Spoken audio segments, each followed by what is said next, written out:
Don't shoot the messenger. Here's the hard, honest truth. You cannot manifest a new life off of old feelings.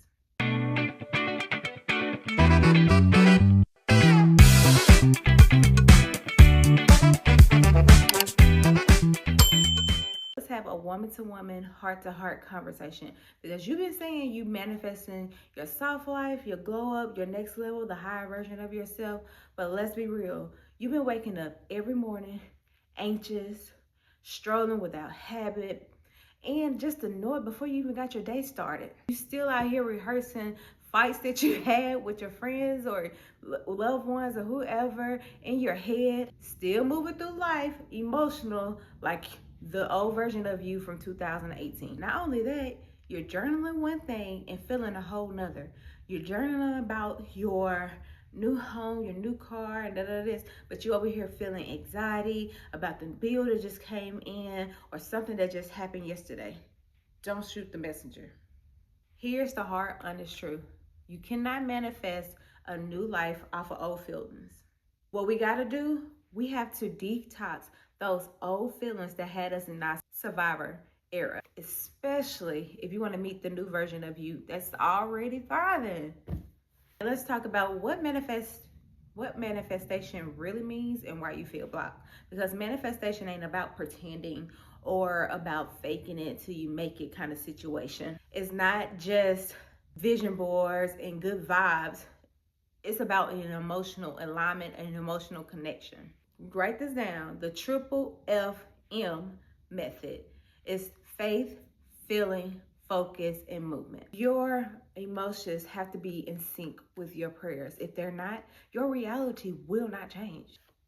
Because we already know, I done said it once before, energy don't lie. And let's be honest, neither does your body.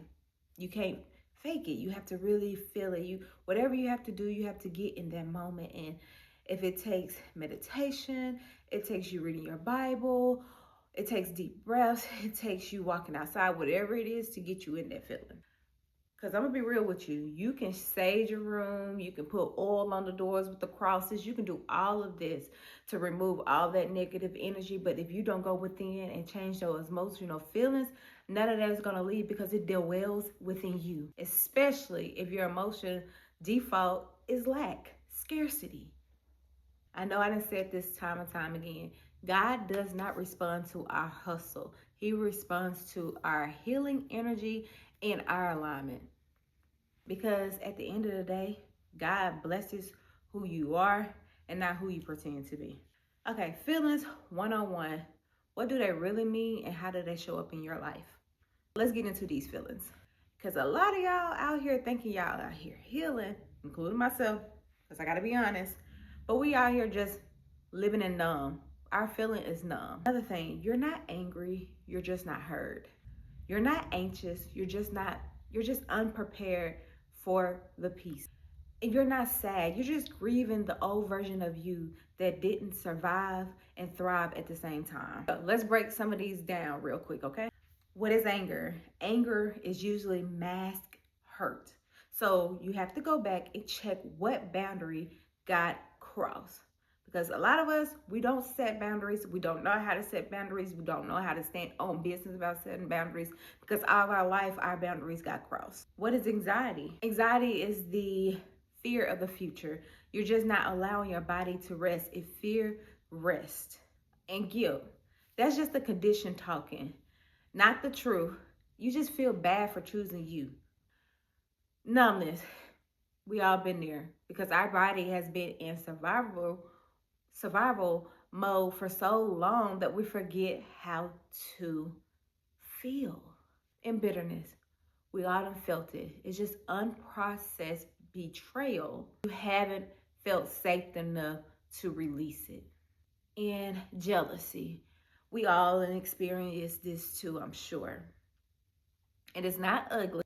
I look at jealousy as insight. It's showing you what you're ready for, but you haven't yet aligned with it yet. And joy, let's be real. This is the hardest one to feel, because joy scares you, because joy makes you feel fragile. It's like you keep waiting for the shoe to drop. And all that's trauma. That's like your nervous system telling you this is too good to be true. Like we all have said that. Like it's going too good right now. Like something else gotta happen. Let's get real with that, because I think we all did deal with that. Like it's too good to be true. When is the other shoe gonna drop? Let me break down some things. This is what your mind is really saying behind it. This is the mindset behind it. Your nervous system is used to chaos. If you spend years in fight or flight mode, peace feels foreign. So when things get quiet, your brain thinks danger must be near. You train yourself to brace for the impact, even when none is coming. And listen, joy requires vulnerability.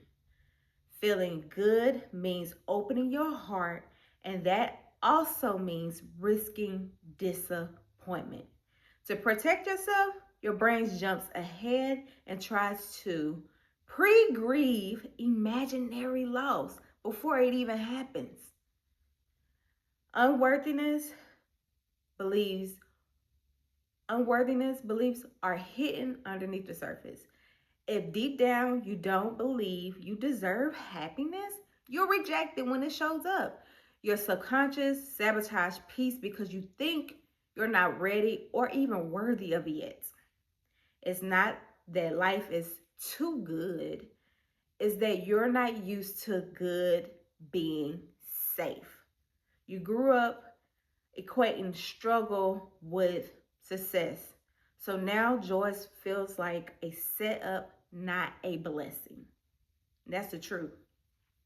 And at the end of the day, and you have to know and feel that God doesn't bless you just to snatch it away. Like that fear is not divine. It's something that you learn. Now it's time for you to unlearn that. Now that I got that off my chest, why you can't heal what you won't feel. Let's dive into that. See, the gag is because I'm talking to me too. We are emotionally addicted to struggle. It's like we telling our nervous system, give me more of that pain, give me more of that struggle, because that feels very similar and familiar. It is not like you're choosing chaos over and over again because you love pain, but it's because you feel like you are in control. So that's why you keep choosing. Again, it's familiar to you, so why wouldn't you do it? All right, now I'm talking to you and me. Here we go. Here's the truth. Pain has come our new personality. We don't know who we are outside of being the strong one, the unchosen one, and the one that always pushes through. Now, peace feels boring. Joy, that thing feels unsafe. And like support, that feels like weakness. Now, this might sound crazy, but what if the real you, the higher version of you, choose to feel something different on purpose? On purpose. She ain't numb, she whole, she don't chase love, she receives it. We're not out here begging for the soft life, but actually know we're worthy of the soft life. And honestly, that starts with our emotions, not just our manifestations, our emotions, because that is energy, and energy attracts everything. Because what's it saying? You are who you attract. Who are you going to choose to be? It wouldn't be me if I didn't give you some real life steps. So here are 5 real life steps that you can take to align with your feelings. Again, we're going to stop talking about it and actually start shifting into those healed feelings, because we got to detox the old version of us and those feelings that go with it and become her in real time. So we have to audit our emotional playlist. Ask yourself, what am I rehearsing emotionally every day? And replace it with overwhelmed and grounded, fear to trust, loneliness to wholeness. And say this: I choose peace even if nothing else changes today. Number 2, this one gonna make you feel a little crazy too, but I want you to pick 1 or 2 feelings that you can embody today, whether that's peace, ease, security, then I want you to act like it's already yours. Don't fake it. Feel it. Move like her. Number 3, anchor in it physically. Like whatever you have to do, whether that's lighting a candle that's make you feel joyful, reading your Bible, favorite Bible scripts that makes you feel joyful, whether that's cooking your favorite meal, taking a walk, whatever it is, wearing your favorite color, putting on makeup, getting your hair done, getting your nails done, whatever self-care thing it is to make you feel joyful, at ease, security, whatever it is, do it physically. Number 4, watch those triggers without judging yourself. Because we are our own worst critics, and we're not out here trying to criticize ourselves. We're trying to heal. We're gonna react. It's just human nature. But now you're just gonna catch it quicker. And honestly, I have to tell you, I was just in that situation last week. I was overwhelmed. It seemed like, again, one of those situations, thing after thing, or situation after situation, bill after bill. And I was just overwhelmed. And I had to keep reminding myself, I cried. I let that thing out. I had to let it go. But I cried about it, and then I had to catch myself in that moment. I didn't dwell on that situation because I knew who God called me to be. I knew if God was giving me thing after thing, I had to have a different perspective. I had to have a different lens on it. I had to look at it different because at the end of the day, he's testing me and he's giving me these thing after thing because he know I can handle it. He know he has given me the resources and everything that I need to be equipped for this. Same thing for you. And I had to remind myself, this ain't me no more. So I want you to say that this is not me anymore. When those situations come up and you catch yourself in a moment, go ahead and remind yourself, this ain't me no more. I'm getting over this. Period. 5, speak like it's already done. Not, I think I'm becoming her, or hope I'm becoming her. Instead, say, I'm becoming her in real time. Feel that thing in real time. You really have to feel it before you see it. That's just faith in action. When they say faith without works is dead, that's what they mean. If you don't have the feeling and the knowing that God will move mountains, all you need is the size of a mustard seed. Do you know how tiny a mustard seed is to move a mountain? To move these emotional feelings that have you stuck? To come into your higher version of yourself, all you need is the size of a mustard seed and the feelings behind it.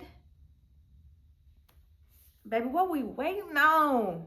This about to be a spiritual slap and a soft life activation. Because I know we all done it. We done begged God for everything. God, just bless me. God, just send a blessing my way. That's begging. Because God has already given everything that we need. God has already told us that we have many mansions, right? It's something like that. I think it goes something like that. Anyway, we be out here begging God for abundance and speaking lack. When somebody asks you something, you're like, oh, I ain't got it right now. Oh, I'm on a tight budget, or whatever the case may be. You keep constantly speaking life over speaking lack and scarcity over your life by saying those things. Your tongue is powerful. And the feeling you have behind that is powerful. So be mindful of that. You can't be out here saying I'm chosen and then be acting like you're disposable. You can't say you want peace but keep entertaining chaos just because it feels familiar. I'm talking to y'all, but I'm talking to myself too. If we really stepping into the high version of ourselves, we actually have to feel like her. Even when those bills are not paid, even when the inbox is dry, and even if no one is clapping for us but yourself. Why? Because God is not waiting for us to be perfect. He's just waiting for us to give him permission to bless the healed version of us. Here's a prompt that you can definitely use to help you in these moments. If I was emotionally free, what would I finally give myself permission to do, say, or ask for? Say this with me out loud right now. Feeling is not failure, it's freedom. I release survival emotions, and I rise in softness. Now, if this hit, go ahead and drop in the comments, I'm becoming her in real time. And if you haven't already, like the video, subscribe, and hit that notification so you won't miss the next video. Until then, I'm out.